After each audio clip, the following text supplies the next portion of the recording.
네, 11월 마지막 주일입니다. 이제 12월 달로 새 달이 이번 주 안에 넘어가는데 이제는 이제 겨울이 시작이 되죠. 12월, 1월, 2월.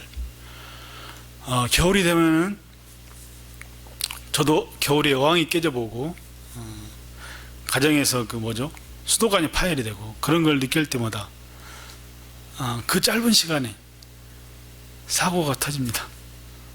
어항이 깨지고 수도관이 파열이 되고 그 잠깐 있는 한 일주일, 2주일 시간이 되는 그 한파에 어려움이 있더라고요.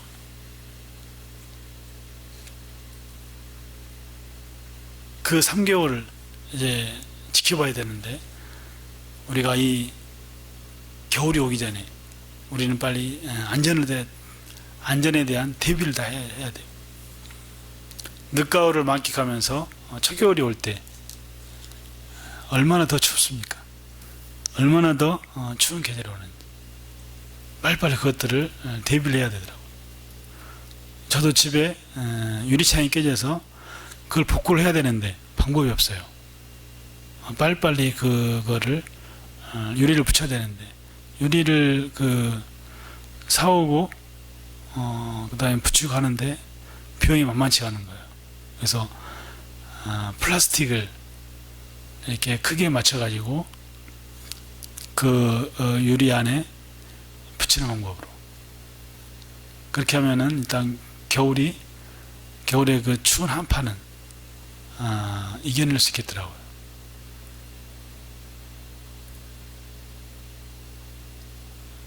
그래서 우리가 김장을 하고 겨울에 동파를 미리 대비하기 위해서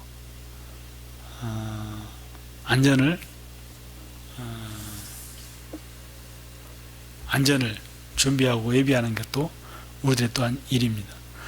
근데 이제 11월 마지막 주, 늦가을의 마지막 주, 주일이 끝나고 이제 겨울로 들어가는 초겨울에 들어와 있습니다.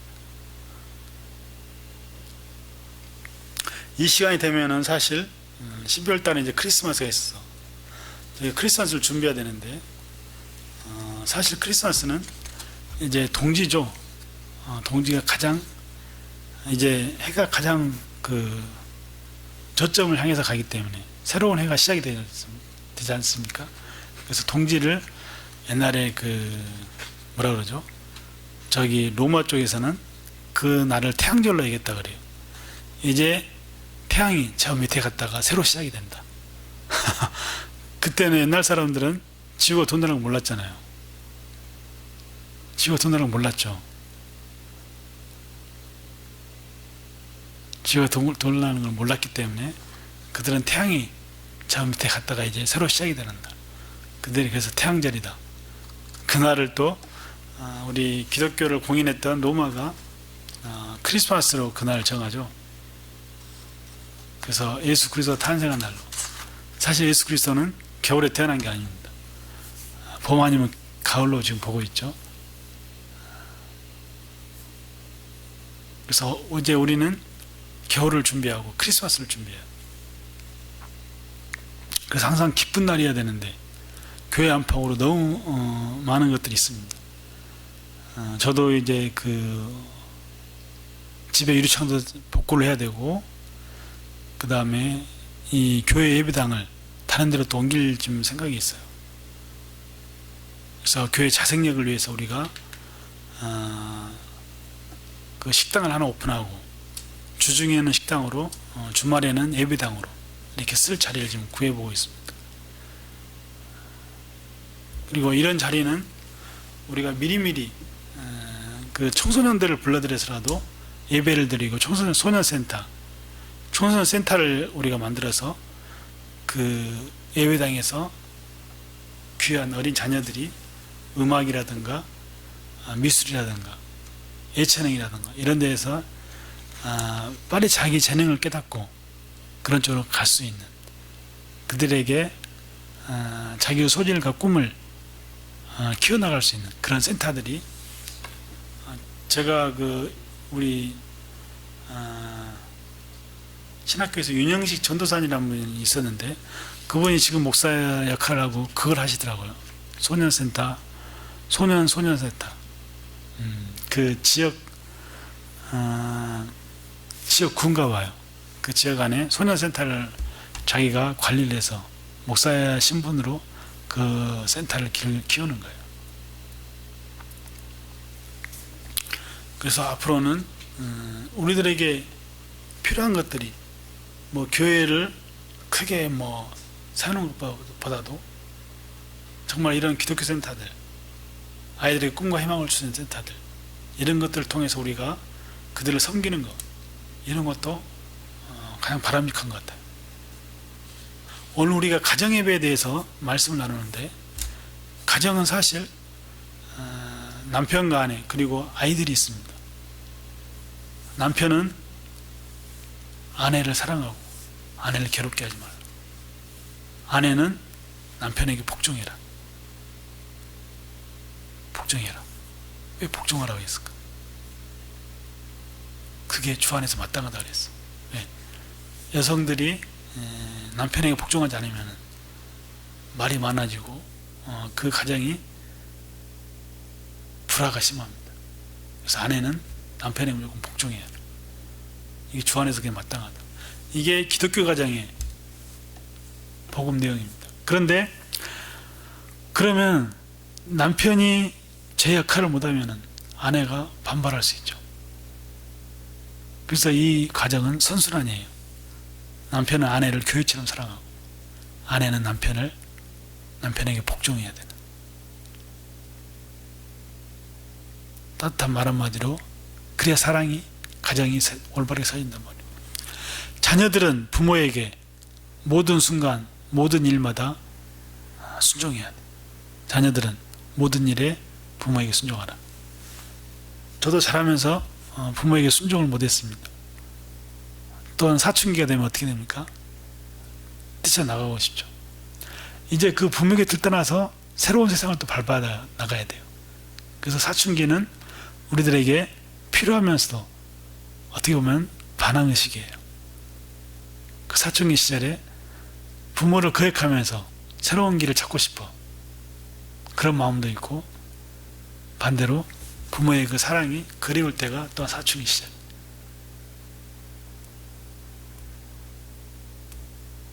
하나님이 우리를 어떻게 성장시키는가 한번 보십시오. 자녀들이 태어나서 아버지 사랑, 어머니 사랑, 부모님 사랑만 받다가 그 부모님 사랑에 이제 대적을 합니다. 밖으로 뛰쳐나가야 돼요. 그래서 사춘기라는 거예요. 사춘기는 자기가 이제 결혼할 상대를 찾고 밖에 나가서 살쿵닐려야 돼. 그래서 많은 문제들이 터지죠. 사춘기 안에는. 그러나 그 사춘기 안에 자녀는 부모에게 모든 일에 순종하라. 부모는 자녀를 노엽게 하지 마라. 노엽게. 자녀들이 반발이 심할 때, 사춘기 때, 또 자녀들은 엄청나게 이 뇌세포가 성장한다 그래요. 그럴 때마다 어디로 튈지를 몰라. 우리가 중학생들을 그런 말 있잖아요. 우스갯소리로 북한이 우리나라를 쳐들어오지 못하는 몇 가지 이유가 있는데 중학생들이 있기 때문입니다. 어디로 튈지 모르는 중학생들이 있기 때문에 북한이 절대 핵무기를 우리 안에 못 쏜다는 얘기. 중학생들이 어디로 튈지 모릅니다. 그들이 엄청난 뇌세포가 성장하기 시작하고 새로운 반감이 부모님들에 대한 반동으로 이제 밖으로 뛰쳐나가야 되는 걸 배워야 돼요. 그 시절이에요. 연애도 해야 되지, 새로운 독립심을 얘네들도 길러내야 돼요.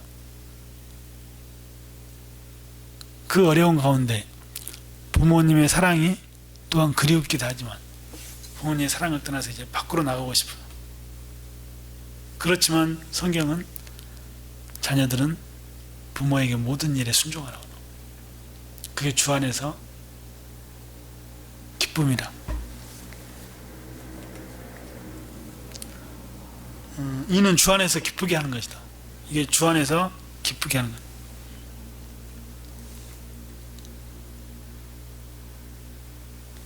이게 주 안에서 기쁘게 하는 것이다는 거야. 왜?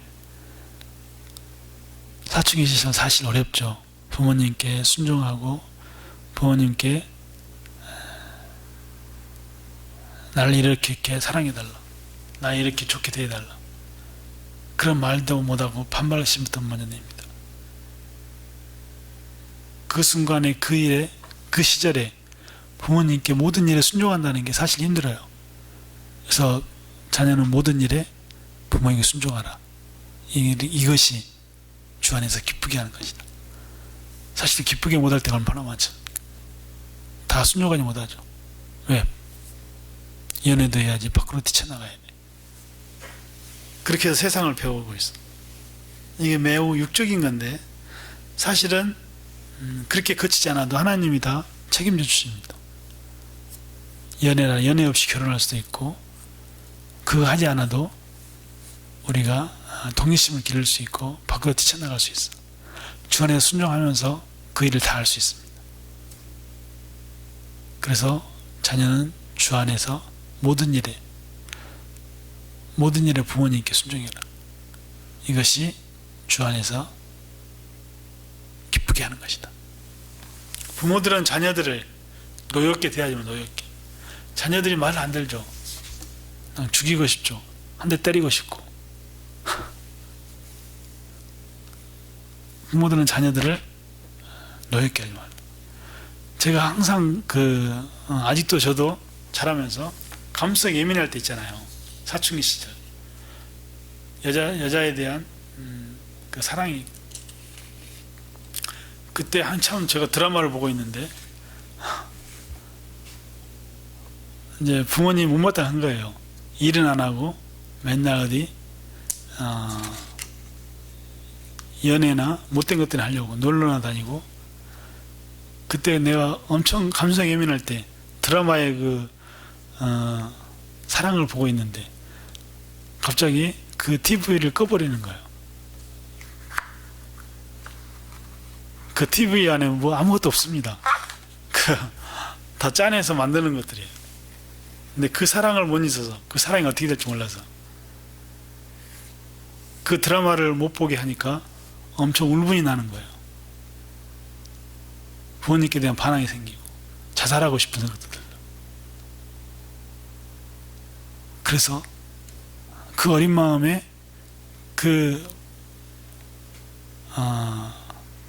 보고 싶은 TV를 못 봤을 때 정말 죽고 싶은 생각, 죽고 싶다는 생각, 자살하고 싶은 생각, 그런 마음까지 생기는 거예요. 그래서 부모들은 자녀들을 노엽게 하지 말라. 노엽게. 그 감성이 예민할 때 TV도 못 보게 전기 트랜스라고 그러죠. 옛날 시골에는 그 제비집 밑에 도란스라고 합니다. 트랜스미터인데 그걸 내려버려 스위치를 차단시켜버리죠. 전기가 못. 그럼 TV가 갑자기 사라져버리잖아요. 열심히 드라마 사랑 연정을 보고 있는데 감성이 예민할 때 그걸 못 보니까 정말 죽고 싶은 마음. 어떻게 저럴 수 있을까?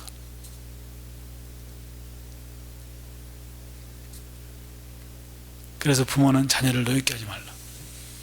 노엽게 하지 말라. 그들이 낙심될까 두렵다. 아비들아 너희 자녀를 노엽게 하지 말라. 노엽게 하지 말지니 낙심할까 합니다. 정말 낙심하죠. 죽고 싶고 자살하고 싶은 거예요. 이게 가정에서 우리가 누리는 행복이 주님의 말씀 안에서 다 이루어져야 합니다. 아내들아 자녀 남편에게 복종해라. 이는 주 안에서 마땅하다. 남편들 아내를 교회처럼 사랑하고 그들을 괴롭게 하지 말라. 자녀들아 부모에게 모든 일에 순종해라. 이는 주 안에서 기쁘게 하는 거다. 아비들아 너희 자녀들을 노엽게 하지 말라. 그들이 낙심할까 합니다. 우리가 가정 예배를 바르게 세우기 위해서는 먼저 이런 말씀들이, 가정 안에서 말씀들이 그들의 순종할 수 있도록 그 말씀대로 우리가 살아가고 있는지 반성해보고, 가정에도 우리가 예배를 회복해서 가정 안에서 예배를 드리고 하나님 말씀을 나누고 하나님 말씀을 순종하면서 자녀들이 온전히 이제 하나님을 알아가는 그런 자녀들로 세워질 때 가정이 바뀌고 세상이 바뀌고 조국이 바뀌고 하나님의 나라가 그들의 손에서 이루어질 수 있습니다. 이런 주의 말씀대로 우리가 순종해 갈 때 가정이 바뀌고 나라가 바뀌고 이 세상이 바뀌기 시작한다. 즉 우리가 세상을 바꾸고 있습니까? 그럼 나 자신부터 변하고 우리 가정부터 변해야 돼요. 가정은 우리가 예배드릴 수 있는 가장 최소의 공동체, 예배 공동체. 가정은 예배할 수 있는 가장 최소 공동체다. 그 예배 공동체 안에서 우리가 성경 말씀을 읽고 묵상하고 나누고 찬양을 부르고 기도하는 그런 가정 예배가 가정 안에도 이제 세워져야 된다. 가정에서 예배 생활 우리가 어떻게 해야 됩니까? 가정은 예배하기에 가장 좋은 작은 공동체입니다.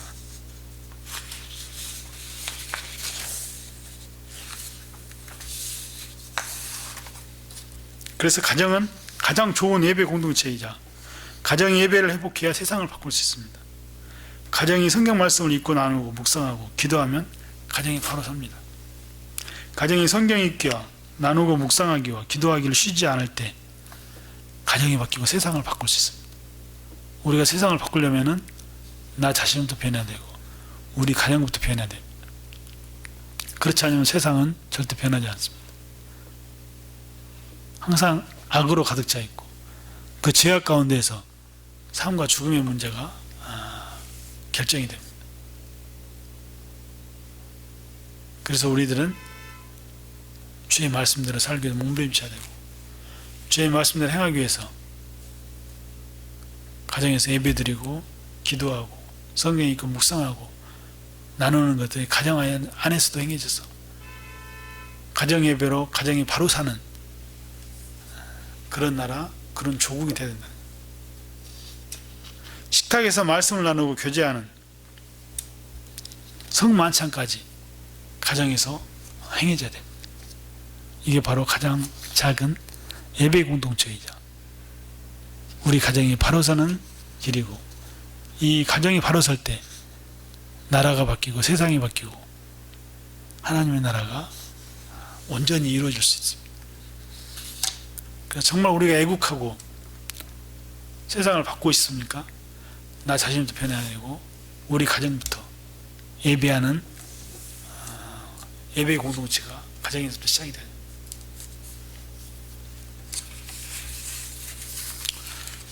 남편들아 아내를 사랑하라. 괴롭게 하지 마라. 아내들아 남편에게 복종해라. 주 안에서 이게 마땅하다. 자녀들아 부모들에게 모든 일에 순종해라. 이것이 주 안에서 기쁘게 하는 거예요. 그런데 그렇게 하지 못하죠. 왜 못합니까? 자기들의 욕심, 반항심 그 자체가 바로 성적인 욕구를 이제 밖으로 가서 표출해야 되는 그 과정이에요. 그 사춘기 시절은 우리가 사춘기나 청년 시절 바르게 지내야 돼요. 바르게 지내야 돼요.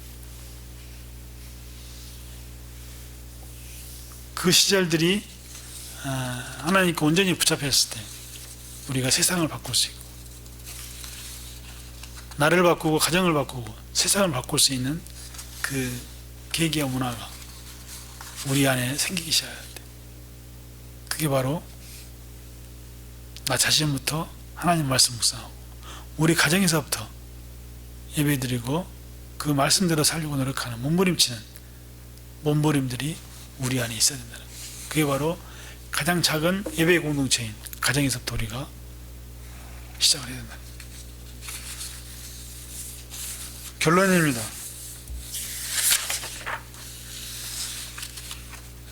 가정 예배가 중요한 이유는 가정이 부모 세대와 다음 세대가 정기적으로 하나님 나라의 이야기를 함께 나누고 기억하고 감사하고 소망하는 신앙적 사건이라는 강력한 신앙 형성의 현장이자 변혁의 현장이 바로 가정이기 때문에 가정 예배의 자리는 자녀가 세상에서 듣고 경험한 가치, 우선순위, 삶의 목표, 삶의 방향 등을 하나님 말씀 안에서 나누고 수정하고 묵상하고 확인하고 재해석하면서 이런 세상의 것들을 다시 재해석하면서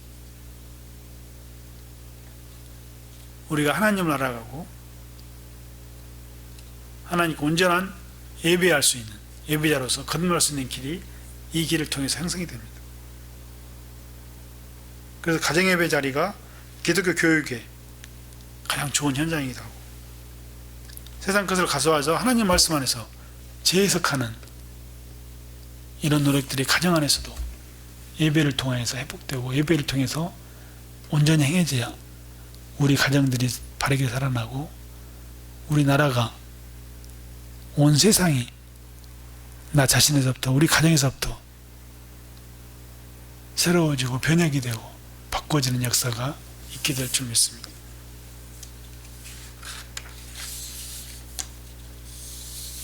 가정예배는 가족이 모여서 하나님을 기억하고 감사하는 예배자리입니다. 이게 바로 가정예배고 의례입니다.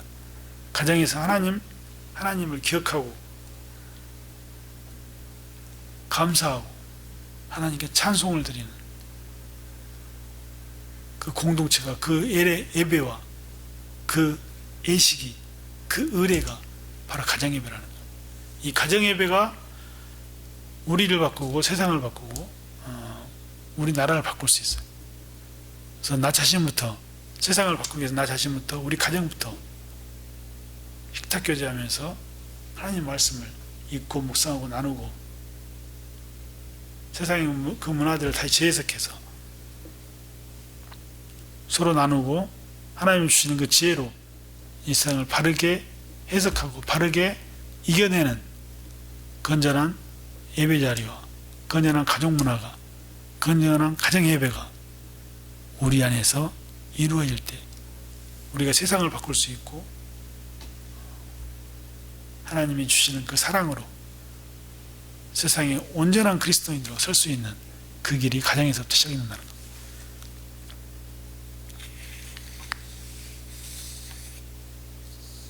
그러려면 우리가 남편들아 아내를 사랑하고 괴롭게 하지 말라. 아내들아 남편에게 복종해라. 이것이 주 안에서 마땅하다. 자녀들아 너희 모든 일에 부모에게 순종해라. 이게 바로 주 안에서 기쁘게 하는 것. 아비들아 너희 자녀를 노예케 하지 말라. 그들이 낙심할까 두려워함이라. 이런 가정예배로 온전한 하나님의 말씀이 가정에서 이루어지고 가정예배를 통해서 행해지고 가정예배를 통해서 나누고 기도하고 성경을 읽을 때 가정이 올바르게 서고 우리가 올바르게 서고 하나님의 나라가 올바르게 세상에 정착이 되어서 세상을 바꿀 수 있고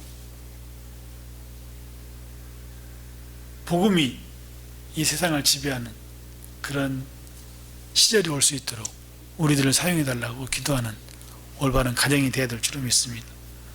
기도하겠습니다. 하나님, 이 가정을 통해서 가정예배를 통해서 우리가 하나님을 바르게 인지하고 그 하나님께 기도하고 묵상하고 찬양 부르고 그 말씀으로 우리가 거듭나서 그 말씀으로 읽고 느끼고 감상하고 묵상하고 이걸 통해서 우리 자신들이 변해서